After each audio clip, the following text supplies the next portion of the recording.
வணக்கம் நண்பர்களே. 60 வயதை கடந்த பிறகு பலருக்கும் ஒரு பொதுவான பிரச்சனை என்ன தெரியுமா? நடக்கும்போது தடுமாறுவது, படிக்கட்டில் ஏறும்போது பயப்படுவது, கால்களில் பலவீனம் ஏற்படுவது, திடீரென சமநிலை இழந்து கீழே விழுவது. உலகம் முழுவதும் வயதானவர்களுக்கு ஏற்படும் பெரிய விபத்துகள்ல ஒன்றுதான் கீழே விழுகிறது. ஒரு முறை கீழே விழுந்தா எலும்பு முறிவு, இடுப்பு பாதிப்பு, தன்னம்பிக்கை குறைவு போன்ற பல பிரச்சனைகள் ஏற்படலாம். ஆனா ஒரு நல்ல செய்தி இருக்கிறது.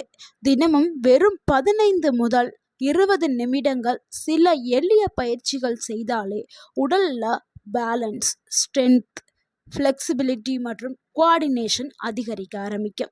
இன்னைக்கு 60 வயதாலும் தடுமாறாமல் உறுதியாக நடக்க உதவும் 4 அற்புதமான பயிற்சிகளை தான் நம்ம இந்த வீடியோவில் பார்க்க போகிறோம். இந்த வீடியோவை ஸ்கிப் பண்ணாமல் முழுமையாக பாருங்கள். உங்களுடைய ஆரோக்கியத்திற்கு மிகவும் பயனுள்ள ஒரு வீடியோவாக இருக்கும். இந்த 4 எக்ஸசைஸுமே உங்கள் வீட்டில் இருந்து நீங்கள் எளிமையாக செய்யக்கூடிய எக்ஸசைஸ் தான். இதுக்கு நீங்கள் வெளியில் போய் ஜிம்மில் ஒர்க் அவுட் பண்ணணும்னு அவசியம் இல்லை. விலை உயர்ந்த பொருட்களை வாங்கி செய்யணும்னு அவசியம் இல்லை. வீட்டில் இருக்கக்கூடிய சேரை பயன்படுத்தி தான் செய்ய போகிறீங்க. ஸோ வீடியோவை முழுமையாக பாருங்கள். உங்களுடைய ஆரோக்கியம் உங்கள் கையில் தான்.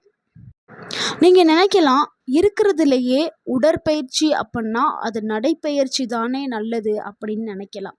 ஆமாங்க, நடைப்பயிற்சி ரொம்பவே நல்லது. ஆனால் வயதான காலத்தில் நடக்கவே முடியாது. சிலருக்கெல்லாம் எலும்புகளில் தேய்மானம் ஏற்பட்டு ஒரு அடி கூட நடக்க முடியாத நிலையில் இருப்பாங்க. அவங்களுக்கு ஃபஸ்ட்டு இந்த எக்ஸசைஸை செஞ்சிங்கன்னா உங்களுடைய அந்த கை கால் நல்லாவே ஸ்ட்ரென்த் ஆக ஆரம்பிக்கும். அதுக்கப்புறம் நீங்கள் நடைப்பயிற்சி மேற்கொள்ளலாம். நடைப்பயிற்சி செஞ்சு நடக்க முடியுங்கிறவங்க நடைப்பயிற்சி செஞ்சுட்டு ஒரு 15 நிமிடம் இந்த எக்ஸசைஸை பண்ணலாம். இது ஸ்ட்ரென்தனிங் ஒர்க் அவுட் தான். இது உங்களுடைய கை கால்களை பலப்படுத்துறதுக்கான எக்ஸசைஸ் தான். இப்போ நம்ம அந்த முதலாவது எக்ஸசைஸ் என்ன அப்படிங்கிறத பார்த்துடலாம். அதுதாங்க ஹீல் டு டோய் வாக். இந்த எக்ஸசைஸ் உங்கள் உடலை பேலன்ஸாக வச்சுக்கிறதுக்காக செய்யக்கூடிய ஒரு சிறந்த பயிற்சி தான். இது எப்படி செய்யணும்னா, நீங்கள் ஃபஸ்ட்டு ஒரு கயிறு கட்டிக்கிற மாதிரி இமேஜின் பண்ணிக்கிறங்க. ஒரு கயத்து மேலே நீங்கள் எப்படி நடப்பீங்க அந்த மாதிரி நீங்கள் இமேஜின் வச்சுட்டு உங்கள் வீட்டுடைய ஹாலில் நேராக ஒரு கோடு போட்டுக்கிறங்க. கோடு போட்டுட்டு அந்த கோட்டு மேலே மெதுவாக கயரில் நடந்து போகிற மாதிரியே இமேஜின் பண்ணி நீங்கள் மெதுவாக நடந்து போகலாம்.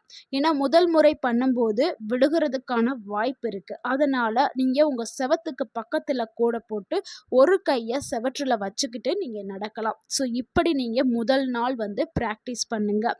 அடுத்து 2-3 நாளில் நல்லா ப்ராக்டிஸ் ஆனதுக்கப்புறம் நீங்கள் செவத்தில் கை வைக்காமல் நேராகவே நீங்களே தானாகவே நடக்கணும். இப்படி நீங்கள் 10லிருந்து 15 அடிகள் நடக்கணும். ஃபஸ்ட்டு டே 10லிருந்து 15 பண்ணதுக்கப்புறம் திருப்பி திருப்பி நீங்கள் செய்யணும்.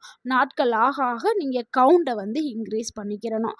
இந்த எக்ஸசைஸ் செய்கிறதுனால என்ன நன்மைகள் உங்கள் உடலுக்கு கிடைக்குதுன்னா, உங்கள் உடலில் சமநிலை அதிகரிக்கும். தடுமாறுவோம் அப்படிங்கிற அந்த அபாயம் குறையும். உங்கள் மூளை மற்றும் உடலுடைய கோஆர்டினேஷன் மேம்படும். தன்னம்பிக்கை அதிகரிக்கும். ஸோ இந்த மாதிரி நீங்கள் செய்யுங்க. அடுத்து நம்ம இதுக்கு ஒரு எக்ஸாம்பிள் இருக்குது. உங்களுடைய தன்னம்பிக்கையை அதிகரிக்கிறதுக்காக அதையும் நான் சொல்கிறேன். 65 வயதான ஓய்வு பெற்ற ஒரு ஆசிரியர் ஒருவர் தினமும் இந்த பயிற்சியை செஞ்சுட்டே இருந்தார். தொடர்ந்து 3 மாதங்கள் செஞ்சாருங்க. முன்னாடி நடக்கும்போது பயந்து பயந்து நடந்தார். ஆனால் இப்போ அவர் ரொம்ப கான்ஃபிடெண்ட்டாக நடக்க ஆரம்பிச்சிட்டார். அவங்களுடைய உடல் நல்லாவே பேலன்ஸ் ஆயிடுச்சு 3 மாதத்துக்கு அப்புறம். ஸோ நீங்கள் ஒரு நாள் செஞ்சுட்டு ஒரு வாரம் செஞ்சுட்டு எனக்கு ஒர்க் அவுட் ஆகலைன்னு விட்டுறாதீங்க. தொடர்ந்து செய்யும்போது தான் பலன்கள் நல்லாவே கிடைக்கும். அடுத்து நம்ம 2வதாக பார்க்கக்கூடிய ஒரு எக்ஸசைஸ் என்னென்னா சேர் சிட் டு ஸ்டாண்ட் தாங்க. அதாவது நாற்காலியில உட்கார்ந்து எந்திரிச்சு நிற்கக்கூடிய ஒரு எக்ஸசைஸ். இந்த எக்ஸசைஸ் வயதானவர்களுக்கு மிகவும் முக்கியமான ஒரு எக்ஸசைஸ். எதுக்குன்னா, இது கால்களுடைய சக்தியை அதிகரிக்கக்கூடிய ஒரு எக்ஸசைஸாக இதுதான் கால்களுக்கு ஸ்ட்ரென்த்தை கொடுக்கக்கூடியது. இதுக்கு நீங்கள் ஃபஸ்ட்டு ஒரு நல்ல நாற்காலியை எடுத்துட்டு கைகளை பயன்படுத்தாமல் எழுந்து நிற்கிறதுக்கு நீங்கள் முயற்சி செய்யுங்க. ஃபஸ்ட்டு டே ரொம்ப கஷ்டமாக இருக்குது அப்படின்னா கையை பிடிச்சிட்டு எந்திரிங்க. அப்புறம் கையை விட்டுட்டு தானாகவே எந்திரிச்சு நிற்கிறதுக்கு நீங்கள் முயற்சி பண்ணணும். மெதுவாகவே செய்யுங்க எல்லா எக்ஸசைஸுமே. ஏன்னா எடுத்தோன்னே ஃபாஸ்ட்டாக செய்யக்கூடாது. ஏன்னா உங்கள் உடல் வந்து செட் ஆகணும்ல. மெதுவாக ஃபஸ்ட்டு எந்திரிச்சிட்டு அப்புறம் மெதுவாக உட்காருங்க. இந்த மாதிரி 10 முறை நீங்கள் செய்யுங்க. எந்திரிச்சு நில்லுங்க, உட்காருங்க. இந்த மாதிரி 10 முறை செஞ்சுட்டு திருப்பி மறுபடியும் ஒரு 10 முறை வந்து செய்யுங்க. திருப்பி கவுண்டை இன்க்ரீஸ் பண்ணிக்கிறேங்க. இந்த எக்ஸசைஸ் செய்கிறதுனால என்ன நன்மை கிடைக்குன்னா, உங்களுடைய தொடை தசைகள் வந்து வலுவாகும். முழங்கால்களுக்கு நல்ல ஒரு சப்போர்ட் வந்து கிடைக்கும். படிக்கட்டு ஏறுறது ரொம்பவுமே எளிமையாயிரும், சுலபமாயிரும். பாத்ரூம் போகிறது, நாற்காலியிலேருந்து உட்காந்துட்டு எந்திரிக்கிறது, தரையில் உட்காந்துட்டு எந்திரிக்கிறது, இது எல்லாமே உங்களுக்கு ஈஸியாயிருங்க இந்த எக்ஸசைஸ் பண்ண பண்ண. ஸோ அந்த அளவுக்கு நல்ல ஒரு மாற்றங்களை கொடுக்கக்கூடியது இந்த எக்ஸசைஸு. ஏன் இது ரொம்ப முக்கியம்னா, வயது அதிகரிக்க அதிகரிக்க உங்கள் உடலில் மசில்ஸ் மாஸ், அதாவது தசை இழப்பு வந்து ஏற்படும். இதை தான் மருத்துவ ரீதியில் என்ன சொல்லுவாங்கன்னா, சார்கோபீனியா அப்படின்னு சொல்லுவாங்க. இது வந்து இந்த தசை இழப்பை வந்து குறைக்கிறதுக்கு தான் இந்த ஒரு எக்ஸசைஸ். அடுத்து நம்ம 3வதாக பார்க்கக்கூடிய எக்ஸசைஸ் என்னென்னா, சிங்கிள் லெக் ஸ்டாண்டு தாங்க. இது ஒரு காலை நீங்கள் மேலே தூக்குனபடியே நிற்கணும், ஒரு கால் தரையில் இருக்கணும். ஸோ இது எதுக்காகனா, உங்களுடைய பேலன்ஸை வந்து ட்ரெயின் பண்ணுறதுக்காக செய்யக்கூடிய எக்ஸசைஸ் தான். இதை உலகம் முழுக்கவே பேலன்ஸ் ட்ரைனிங் எக்ஸசைஸாகவே செஞ்சிட்ருக்காங்க. இது வந்து நீங்கள் ஃபஸ்ட் டைம் செய்யும்போது ஒரு நாற்காலியை பிடிச்சிக்கிட்டு நீங்கள் செய்யலாம். ஏன்னா விழுந்துருவீங்களா, ஒரு காலை தூக்கிட்டு நிற்கும்போது அந்த கோஆர்டினேஷன் பேலன்ஸ் எல்லாம் இருக்காது ஃபஸ்ட் டைம் செய்யும்போது. அதனால் நீங்கள் சுவரை பிடிச்சிக்கிட்டோ இல்லை நாற்காலியை முன்னாடி வச்சுக்கிட்டு நாற்காலியை கையெடுத்து நாற்காலியில் நல்லாவே பிடிச்சிக்கிட்டு நீங்கள் இதை செய்யலாம். இது எப்படி செய்யணும்னா, ஒரு காலை வந்து தரையிலிருந்து மெதுவாக தான் நீங்கள் உயர்த்தணும்.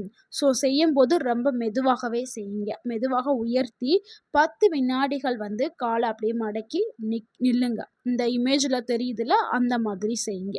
பிறகு மற்றொரு காலை, அந்த காலை கீழே இறக்கிட்டு இன்னொரு கால் இருக்குல்ல, அதையும் மெதுவாக மேலே உயர்த்தி மடக்கி வச்சுருங்க. ஒரு 10 வினாடி வச்சுட்டு அதுக்கப்புறம் கீழே இறக்குங்க. ஸோ இந்த மாதிரி 2 காலையும் மாற்றி மாற்றி நீங்கள் செய்யணும். இதை ஒரு 10 கவுண்ட் வந்து செஞ்சுருங்க. அதுக்கப்புறம் 4ஆக கவுண்டை இன்க்ரீஸ் பண்ணிக்கிறங்க.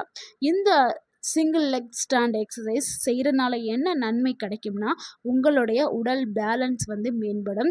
கணுக்கால்களுக்கு தசைகள் வந்து வலுவாக்கப்படும். அந்த கணுக்கால் தசைகள் பலமாக்கப்படும். மூளையோடைய செயல்பாடு மேம்படும். விழுந்துருவோம் அப்படிங்கிற அந்த அபாயம் எல்லாமே குறைய ஆரம்பிச்சிடும். ஃபஸ்ட்டு தொடக்கத்தில் செய்யும்போது எதையாவது பிடிச்சிட்டு செய்யுங்க, அடுத்து விட்டுங்க. ஏன் இந்த எக்ஸசைஸ் ரொம்ப ரொம்ப முக்கியம் அப்படின்னா, நம்ம நடக்கும்போது ஒவ்வொரு கணத்துலையுமே ஒரு கால் தான் நம்ம உடலை வந்து தாங்கி நிற்கும். அதே மாதிரி தான் இந்த பயிற்சியுமே ஒரு கணத்தில் தான் நம்மளுடைய உடலை வந்து தாங்கி நிற்கிது, ஒரு காலில். அதனால தான் இந்த பயிற்சியை செய்ய சொல்கிறோம். வாக்கிங் ஸ்டெபிலிட்டியை மேம்படுத்துறதுக்காக இந்த ஒரு எக்ஸசைஸ். அடுத்து நம்ம 4வதாக பார்க்கக்கூடிய ஒரு எக்ஸசைஸ் என்னென்னா, மார்ச்சிங் இன் பிளேஸ். இந்த எக்ஸசைஸ் ரொம்ப ரொம்ப எளிமையான எக்ஸசைஸ் தாங்க. ஆனால் இதை செய்கிறதுனால பல நன்மைகள் வந்து உங்களுக்கு கிடைக்கும். எப்படி செய்யணும்னா, ஒரே இடத்துல நின்றுக்கிட்டே நடை போடுற மாதிரி நீங்கள் செய்யணும். நீங்கள் நார்மலாக நடந்துட்டு போகிறீங்கல்ல, அதை நீங்கள் ஒரு இடத்துல நின்று நடக்கணும். அது கால்களை கொஞ்சம் உயர்த்தி தான் இதை செய்யணும். இந்த இமேஜில் தெரியுதுல, அந்த மாதிரி ஒரே இடத்துல நின்று நடை போடணும். அதுதான் இந்த எக்ஸசைஸ். இதனால் என்ன நன்மைகள் கிடைக்கிது அப்படிங்கிறத பார்த்துடலாம். ரத்த ஓட்டம் வந்து அதிகரிக்குங்க இது செய்கிறதுனால. இதய ஆரோக்கியம் மேம்படும். கால்கள் வலுவாக்கப்படும். நடையோடைய வேகம் அதிகரிக்க செய்யும். உடல் ரொம்பவே உற்சாகம் அதிகரிக்கமாகும். ஸோ உங்கள் உடலை உற்சாகமாக வச்சுக்கிறதுக்கு இந்த ஒரு எக்ஸசைஸ் ரொம்ப ரொம்ப முக்கியமானது. யாருக்கெல்லாம் இது நல்ல பயன்களை கொடுக்கும் அப்படின்னா, அதிக நேரம் உட்கார்ந்து வேலை செய்கிறாங்கள அவங்களுக்கு, வயதானவர்களுக்கு, அடுத்து வாக்கிங் நடக்க முடியாமல் வீட்டில் இருப்பாங்கள்ல அவங்களுக்கு, வீட்டிலே எக்ஸசைஸ் செய்கிறதுக்கு விரும்புவாங்கள்ல அவங்க எல்லாருக்குமே ஒரு சிறந்த நல்ல பயன்களை கொடுக்கக்கூடியதான் இந்த ஒரு எக்ஸசைஸ். இந்த 4 எக்ஸசைஸ் கூடவே சில பழக்க வழக்கங்களையும் பின்பற்றுங்க. புரதச்சத்து நிறைந்த அதிக உணவுகளை சாப்பிடுங்க. புரதச்சத்தம் நிறைந்த உணவுகள்னால் பாசிப்பயிறு, கொண்டைப்பயிறு, பொட்டுக்கடலை, அடுத்து வேர்க்கடலை, இது எல்லாமே புரோட்டீன் ரிச்சாக இருக்கக்கூடிய உணவுகள். அடுத்து பாதாம், முட்டை, இது எல்லாமே உங்கள் உணவில் சேர்த்துக்கிறங்க. அடுத்து கால்சியம் நிறைந்த உணவுகளை எடுத்துக்கிறங்க. கால்சியம்ங்கிறது எள்ளு, இதில் எல்லாமே முருங்கைக்கீரை, இது எல்லாத்துலேயுமே கால்சியம் இருக்குது. ஸோ அந்த உணவுகளையும் எடுத்துக்கிறங்க. காலையில் சூரிய ஒளியில் ஒரு 15 நிமிடம் உட்கார்ந்து இருங்க, இல்லை நில்லுங்க, யோகா பண்ணுங்க, மூச்சு பயிற்சி பண்ணுங்க, ஏதாவது ஒன்று பண்ணுங்க, இல்லை சும்மாவே உட்கார்ந்து கூட இருங்க. ஆனால் சூரிய ஒளி உங்கள் மேலே படணும். எதுக்காகனா விட்டமின் டி அப்படின்னு சொல்கிற ஒரு சத்துக்காக சூரிய ஒளியில் உட்கார சொல்கிறோம். அடுத்து போதுமான தண்ணீர் எடுத்துக்கிறங்க. ஒரு நாளைக்கு தேவையான தண்ணீர் 2லிருந்து 3 லிட்டர் எடுத்துக்கிறங்க. அடுத்து போதுமான தூக்கம், 7லிருந்து 8 மணி நேரம் கம்பல்சரி தூங்கணும். தூங்கலைன்னா பலவிதமான வியாதிகள் உங்களுக்கு வர ஆரம்பிச்சிடும். ஸோ தூக்கம்ங்கிறது ரொம்பவே முக்கியம். இந்த உடற்பயிற்சியோடு சேர்த்து இந்த உணவு முறையையும் நீங்கள் எடுத்துக்கிறங்க. நீங்கள் எப்போவுமே ஆரோக்கியமாக இருக்கலாம். நண்பர்களே, 60 வயதுங்கிறது பலவீனத்தோடைய வயதே கிடையாது, அது அனுபவத்தோடைய வயது. தினமும் வெறும் 15 முதல் 20 நிமிடங்கள் இந்த எக்ஸசைஸை செய்தால் உங்கள் உடலில் பல விதமான நன்மைகள் நடக்கும். ஸோ இந்த வீடியோ உங்களுக்கு பயனுள்ளதாக இருந்திருந்தால் இந்த வீடியோக்கு ஒரு லைக் பண்ணுங்கள். இந்த வீடியோவை உங்களுடைய ஃப்ரெண்ட்ஸ் அண்ட் ஃபேமிலிக்கு ஷேர் பண்ணுங்கள். மறக்காமல் நம்ம சேனலை சப்ஸ்கிரைப் பண்ணுங்கள், சப்போர்ட் பண்ணுங்கள், கமெண்ட் பண்ணுங்கள். தேங்க்யூ ஃபார் வாட்சிங் அண்ட் வாழ்க வளமுடன். உங்கள் ஆரோக்கியம் நன்றி, வணக்கம்.